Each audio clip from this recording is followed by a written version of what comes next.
J'espère que vous allez bien, j'espère que vous vous portez bien. Nous avions tout à l'heure diffusé une première partie de notre émission sur les révélations ou les informations inédites que contient le mandat d'arrêt international lancé par la justice algérienne dans l'affaire de Jamel Ben Smaïl.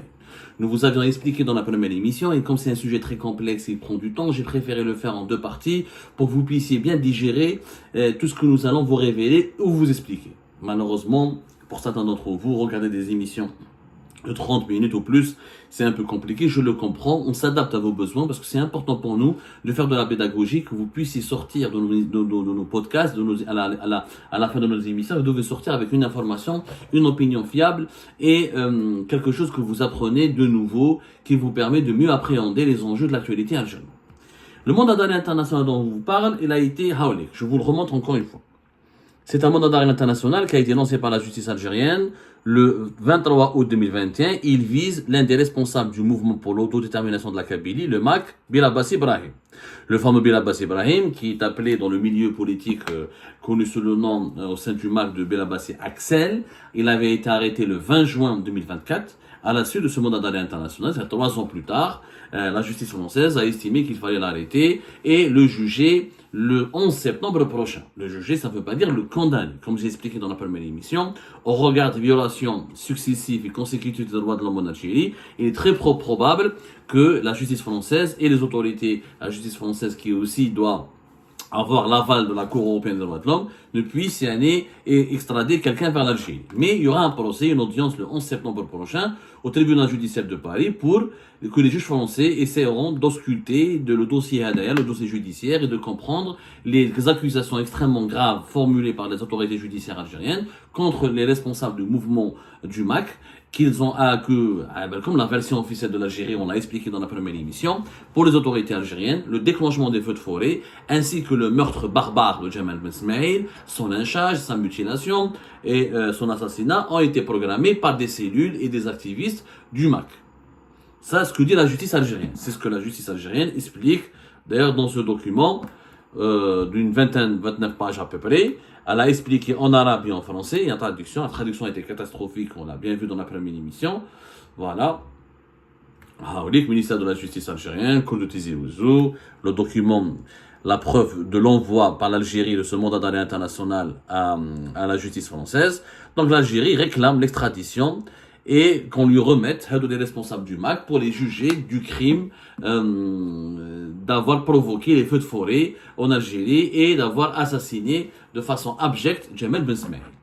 Ce qui nous intéresse là, c'est pas l'implication ou le rôle du MAC, parce que nous avons déjà analysé la chronique judiciaire de l'affaire Jamel Ben Smaïl à travers plusieurs émissions. On a analysé les tenants et les aboutissants du premier procès de novembre 2022, et on a analysé les tenants et les aboutissants du procès en appel d'octobre 2023, et nous avons bien démontré à travers nos émissions précédentes, que vous pouvez revoir d'ailleurs, que la justice algérienne elle a bâclé son travail, que les investigations n'étaient pas très professionnelles, elles n'étaient pas rigoureuses, qu'il n'y a pas eu de preuves suffisamment accablante pour démontrer l'implication du MAC, que pas mal de personnes qui ont été condamnées sur des bases factuelles insuffisantes ou selon des informations fallacieuses. Certains des condamnés, même des condamnés à mort, n'étaient même pas présents sur le lieu de l'assassinat de Jamel Ben Smaïl. Ça, on l'a déjà expliqué, c'est pas ça le plus important. Et nous avons déjà esquissé un petit peu les incohérences de la justice algérienne dans la première émission. Ce qui est intéressant, c'est ce qui a été révélé dans ce mandat d'arrêt international. Dans ce mandat d'arrêt international, comme je l'ai expliqué, comme on a commencé à l'expliquer dans la première émission, les autorités algériennes disent que Jamel Ben Smaïl, avant de mourir, sur son téléphone portable, il avait filmé 27 vidéos. 27 séquences vidéo. Il a commencé à filmer depuis qu'il a entamé le voyage de Miliana vers la wilaya de Tizi Ouzou le 11 août 2021. Il a été donc à Tizi Ouzou avant le 11 août. Il a filmé tout son séjour, tout son déplacement à Tizi Ouzou pour venir en aide aux populations locales déshéritées, dépassées, abandonnées et complètement en détresse à cause des ravages des feux de forêt de 2021. Rappelez-vous qui ont fait plus d'une centaine de morts. Le bilan définitif n'a d'ailleurs jamais été communiqué ni confirmé officiellement. C'est arrêté à 100 et quelques morts alors que plusieurs sources locales ont affirmé que le bilan s'est aggravé, beaucoup de brûlés graves sont décédés, beaucoup de personnes qui étaient dans le coma sont décédées, on parle presque de 200 morts. Mais le bilan officiel et définitif n'a jamais été révélé officiellement. Donc, les 27 vidéos dont nous n'avons jamais entendu parler. C'est la première fois, grâce à un document officiel de la justice algérienne, communiqué à la justice française, aucune autorité judiciaire algérienne auparavant, aucun responsable algérien, aucune personne en charge du dossier de l'affaire de Jamal Mesmaïl nous avait dit qu'il y avait 27 vidéos. Alors, 27 vidéos, Houma, la justice algérienne, sur les 27 vidéos, ils se sont appuyés sur une seule vidéo pour déclencher leur enquête. C'est une vidéo c'était la dernière vidéo qui a été filmée par Jamal Mesmaïl le 11 août 2021. L'heure d'enregistrement de cette vidéo, c'était 16h et 20 minutes et 30 secondes, vers 16h20. La vidéo est d'une durée de 1 minute 35. Et dans cette vidéo qui a été filmée au village de Tizi Nesmelel, clairement, selon les services de sécurité à la justice algérienne, Jamal Mesmaïl, le défunt, filmait des agresseurs, une bande de personnes, une foule d'agresseurs qui s'en prenaient à 2 personnes qui sont venues de Bourj Mnaïl pour aider aussi la population de l'Albana Tiratan et des localités environnantes face aux dégâts monstrueux des feux de forêt. Ils avaient une Clio blanche qui était immatriculée dans la wilaya de Mila, et les agresseurs les ont enlevés, ont commencé à les agresser, à les taper, à les tabasser, parce qu'ils les soupçonnaient d'avoir été les éléments déclencheurs des feux de forêt. À l'époque, la théorie du complot qui a circulé, puisque le régime algérien, les autorités algériennes avaient affirmé à l'époque que les feux de forêt ont été provoqués par des incendies criminels. Ils ont été provoqués par des criminels, par des réseaux criminels. Donc, on avait soupçonné toute personne qui était étrangère à la Kabylie, quand on venait à bord d'un véhicule qui n'était pas immatriculé dans les villages de Tizi Ouzou, de Bdjaïa et de Bouira, ils étaient suspectés d'avoir été des éléments venant de l'extérieur de la Kabylie pour mettre à feu la Kabylie. Donc, les personnes, les agresseurs, se sont acharnés contre eux. Donc, je vous lis exactement ce qui a été dit par la justice algérienne. Dans la même vidéo, la victime, c'est Jamal Mesmaïl, a enregistré tous les mouvements de ce groupe d'agresseurs, qui a agressé l'un d'entre eux, et du coup, une personne portant un pantalon de sport gris, une chemise de la même couleur, sur laquelle est écrite en langue française l'expression Desquared et Con, les chaussures de sport grises et une bavette bleue et un béret avec 2 pierres à la main. Ce dernier s'est approché de la victime, de Jamal Mesmaïl. Il lui a adressé explicitement « Alors tu es en train de filmer ?» La victime lui a répondu qu'il est accompagné de ses amis. Il lui a dit expressément « Je suis avec mes amis, ici mon frère ». Toujours dans le même enregistrement, dans la même vidéo, dans le même enregistrement de la séquence vidéo, cette personne s'est renseignée auprès de la victime sur la raison de sa présence dans les lieux en l'accusant d'avoir mis le feu et s'est mis à crier, à appeler à tue-tête afin d'attirer l'attention de la grande foule des personnes qui ont agressé les 2 personnes qui se trouvaient à bord du véhicule mentionné, en scandant des phrases incitatives qu'il a explicitement dit. Qu'est-ce que vous faites là? Vous brûlez, venez malgré venez, il appelait. C'est très mal traduit, hein. Franchement, pour un mandat d'arrêt international, c'est une honte, hein, quand même, de rédiger avec un tel texte. Je me demande comment les juges français vont essayer de le comprendre. Même à l'ENH, ils vont le comprendre, parce qu'il y a une version en arabe, une version en française. Donc, selon ce qui est écrit de Jamal Mesmaïl, dans cette vidéo de 1 minute 35, il filmait des agresseurs, des 2 personnes qui étaient originaires de Bourj Mnaïl, les propriétaires qui étaient à l'intérieur de la Clio Campus Blanche. Les agresseurs ont repéré Jamal Mesmaïl et s'étaient énervés parce qu'ils étaient en train de les filmer. Ils ont compris que c'était un étranger qui n'habitait pas la région. Ils ont commencé à s'en prendre à lui. Voilà. Ensuite, il le raconte, directement. Ensuite, ce qui est bizarre, c'est que dans ce mandat d'arrêt international, en exploitant cet enregistrement réalisé par la victime, il était évident qu'il se trouvait sur la route principale menant au village de Tizi Smelel, où il a été agressé par le nommé Haddad Amaran, qui s'est rendu compte qu'il filmait les événements d'agression. Et en instigant le reste des assaillants et en l'accusant d'être celui qui a mis le feu, dont l'enregistrement s'est arrêté après que la victime ait été agressée. C'est mal formulé, encore une fois, mais d'après ce qui est dit dans le texte, en arabe et en français, dans le mandat d'arrêt international annoncé par la justice algérienne et communiqué à la justice française, c'est que Jamal Mesmaïl, il a filmé les agresseurs des 2 personnes étrangères à la région, dans la wilaya de Tizi Ouzou, et quand les agresseurs l'ont remarqué, ils se sont retournés contre lui, ils ont commencé à l'accuser d'être à l'origine, de faire partie de cette bande de personnes qui viennent de l'extérieur de la Kabylie pour mettre le feu en Kabylie. Voilà comment ça a commencé. Ensuite, Le mandat d'arrêt international ne parle plus des vidéos. Il ne parle plus des vidéos, des 27 vidéos de Jamal Ben Smaïn. Il ne parle plus d'ailleurs des résultats de leur exploitation technique. Il commence ensuite à parler de ce qui s'est passé et reprend les témoignages et les vidéos qui ont circulé sur les réseaux sociaux, les images que tout le monde a vues, que nous avons vues tous en direct. Oui, Jamal Ben Smaïn a été arrêté. Il a été ensuite, la police a essayé de les sauver. La police n'a pas pu les sauver, alors que les policiers ont sauvé quand même les deux personnes originaires de Borj Benaïl. Ils n'ont pas été lynchés, mais Jamal Ben Smaïn n'a pas pu être sauvé.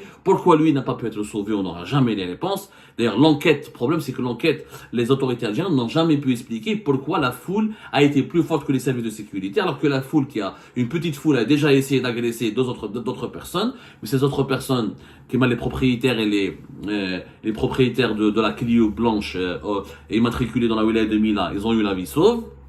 Par contre, Jamal Ben Smaïn n'a pas eu la vie sauve. Et là, le mandat d'arrêt international, voilà, il raconte juste les scènes de violence qui ont été commises lors de la mutilation et lynchage de Jamal Ben Smaïn. Ensuite, dans ce mandat d'arrêt, il parle uniquement du MAC, il donne des noms, etc.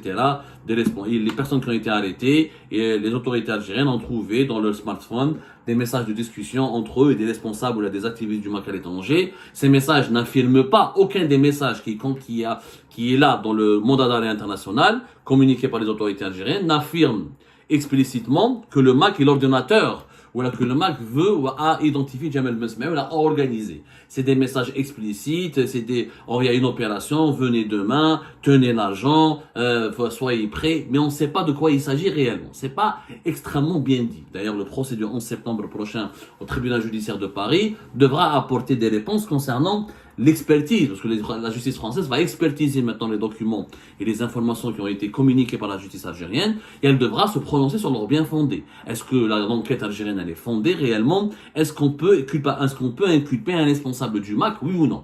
Donc le 11 septembre prochain, ce sera un rendez-vous important pour tester la crédibilité de la justice algérienne. Mais d'ores et déjà, moi je ne suis pas un juriste, je suis un journaliste. Quand j'ai lu les textes et les exposés des faits dans le mandat d'arrêt international communiqué par la justice algérienne à la justice française, personnellement, je n'ai rien compris, c'est mal écrit, c'est mal rédigé, ça parle de témoignages, voilà, des messages sur les réseaux sociaux, des messages supprimés, des discussions WhatsApp, mais pas de preuves matérielles. Le problème n'est pas là. Le problème, c'est les révélations de ce mandat d'arrêt international. 27 vidéos de M. Jamal Ben Smaïn, on nous a jamais parlé de son téléphone. On nous a jamais parlé de ces vidéos qu'il a filmées. Qu'est-ce qu'il a filmé, Jamal Ben Smaïn? On ne parle que la dernière vidéo terror, mais avant, il a filmé des gens. Il a bien filmé des gens, il a filmé des choses. Ces vidéos, c'est un matériau auquel la défense des personnes qui sont accusées devrait accéder. Est-ce que les avocats des personnes qui ont été condamnées dans l'affaire Jamal Ben Smaïn ont pu voir ou accéder à ces vidéos? J'en doute fort. Je n'ai pas entendu parler d'un avocat ou d'une famille des personnes qui ont été accusées, qui ont assisté ou qui ont vu ces vidéos-là. Et pourquoi les vidéos hadou n'ont pas été communiquées par les autorités algériennes aux autorités françaises? Pour que les juges français comprennent réellement l'histoire et le déroulement. Jamal Ben Smaïn a filmé, il a eu 27 vidéos. Sur les 27 vidéos, il a filmé tout ce qui s'est passé, tout ce qu'il a pu, tous les événements auxquels il a pu assister durant son séjour fait dans ces vidéos, il y a des personnages, il y a des scènes, on aurait pu les ausculter, on aurait pu les analyser, on aurait pu les avocats de la partie de la défense, qu'il y aura qu'il y a un détail qui a échappé aux autorités. En tout cas, on ne les a jamais vus. Et ce sont ces vidéos qui, selon moi, contiennent les éléments clés. Parce que d'après le récit des autorités algériennes, ce sont les agresseurs des propriétaires de la Clio blanche qui se sont retournés contre Jamal Ben Smaïn et qui ont décidé ensuite l'agression de Jamal Ben Smaïn, le bouche à oreille, il n'est pas kabyle, il fait partie de ceux qui ont brûlé les feux, qui ont déclenché les feux de forêt, et ça a créé l'hystérie collective qui s'est emparée du camion de police dans lequel se cachait Jamal Ben Smaïn, et ensuite les policiers, dans des conditions dont on n'arrive toujours pas à comprendre, ont lâché, n'ont pas voulu résister à la foule, n'ont pas utilisé des tirs de sommation, n'ont pas voulu vraiment éloigner, n'ont pas utilisé des moyens importants, alors qu'ils auraient pu exfiltrer Jamal Ben Smaïn et le cacher au sein du commissariat. Même si certains policiers, ou la DGSN à l'époque avait dit que si on avait fait ça, on aurait créé des émeutes, etc. Je préfère provoquer des émeutes que de laisser un citoyen innocent se faire lyncher publiquement. innocent jusqu'à preuve du contraire, parce que rien n'a été, il n'y avait aucune preuve, il n'y avait pas ni la justice algérienne, ni les services de sécurité, on n'a jamais retrouvé ces criminels qui seraient à l'origine des feux de forêt de Kabylie. Et la piste criminelle a été évoquée au départ par le régime algérien, pas par des opposants, par la société, voilà, des associations de la société civile. Dans ce qu'on ne sait pas, pourquoi Djamel Messmeen, on s'est acharné contre lui plus que les propriétaires de la Clio blanche? Est-ce qu'on peut voir la vidéo que Djamel Messmeen a filmée? Qu'est-ce qu'il a filmé? Les personnes qui étaient présentes sur le lieu de l'agression. Est-ce qu'ils étaient tous des éléments du MAC? Qui sont-ils? Est-ce qu'on peut les identifier d'autres personnes? Parce que là, on a raconté via Algérie Part, il y a eu des manipulations policières qui ont abouti à l'identification de Djamel Ben Smaïl et on lui a collé l'accusation des gens. Parce que comment les gens ont commencé à croire que Djamel Ben Smaïl et les personnes étrangères à la wilaya de Tizi Ouzou et étrangères à la Kabylie sont à l'origine des feux de forêt. C'est quelqu'un qui leur a dit ça. Il y a eu la propagande médiatique, mais aussi des réseaux sur place qui ont commencé à faire diffuser cette information. La justice algérienne accuse le MAC. Or, il faut des éléments matériels qui le démontrent. On les a pas vus, sauf qu'il y a des vidéos, il y a 27 vidéos de Djamel Ben Smaïl qu'on n'a jamais pu revoir, j'ai posé des questions. Est-ce qu'il y a des avocats qui les ont vus? Personne ne m'a répondu. Est-ce qu'il y a d'autres personnes qui les ont vus, mais à part les services de sécurité? Personne ne m'a répondu. Est-ce que les juges les ont vus? Je me pose la question, est-ce que les juges ont vu ces vidéos? Apparemment, non. Moi, j'ai posé des questions à des sources judiciaires. Est-ce que les juges d'instruction qui ont été impliqués dans l'organisation du procès de novembre 2022 et d'octobre 2023, qui a abouti à des condamnations très graves, je rappelle, des dizaines de personnes ont été condamnées, je le rappelle. Mais c'était pas une affaire rigolote, Djamel Ben Smaïl. Déjà, je rappelle les faits, 38 personnes ont été condamnées à mort, parmi les 94 qui étaient accusées, certaines personnes ont été relâchées ou la innocentées. Il s'agit donc de, comment on appelle ça? Alors le nombre très exact, voilà. 27 personnes ont été acquittées et 27 personnes ont été acquittées sur les 94, 38 condamnés à mort et le reste ils ont été condamnés à des peines allant de 3 ans à 10 ans. Donc on a bien vu, alors qu'au départ, c'était 49 personnes qui étaient condamnées à mort en novembre 2022. Donc on voit, c'est pas normal qu'il y ait 49 personnes condamnées à mort, ensuite c'est 38, ensuite 27 personnes ont été acquittées, le des peines de 3 ans à 20 ans. Pourquoi 3 ans? On n'a jamais compris le déroulement du procès judiciaire. Comment on a jugé les gens? Ça se voit que la justice algérienne, il y avait pas mal d'éléments qui lui échappaient pour identifier les vrais coupables et les vraies personnes impliquées dans ce crime. Et on s'est appuyé que sur les vidéos dans les réseaux sociaux. Les vidéos qui étaient publiques, qui ont été diffusées sur Facebook, sur les réseaux sociaux, pour filmer en direct le lynchage de Djamel Ben Smaïl. Mais les vidéos de Djamel Ben Smaïl lui-même, qui ont été cachées dans son téléphone, qui étaient enregistrées dans son téléphone, et qui contiennent, j'espère que non, je sais pas si elles ont disparu, ou sont-elles ces vidéos-là, est-ce qu'elles ont été sauvegardées par la police judiciaire? Elles contiennent des informations extrêmement précieuses, qui nous expliqueront, qui nous permettront certainement d'expliquer le pourquoi du comment. Comment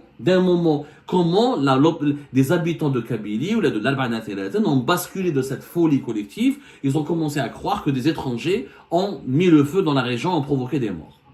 Ce sont ces vidéos-là, c'est des témoignages clés. Là, on aimerait bien y accéder. Pourquoi la justice algérienne le dit à la justice française, mais la justice algérienne ne le dit pas aux Algériens et aux Algériens eux-mêmes, et les juges d'instruction... Je suis désolé. Et les juges d'instruction n'ont jamais pu accéder ou expertiser ces vidéos-là. Ça reste un grand mystère qu'il faudra un jour élucider.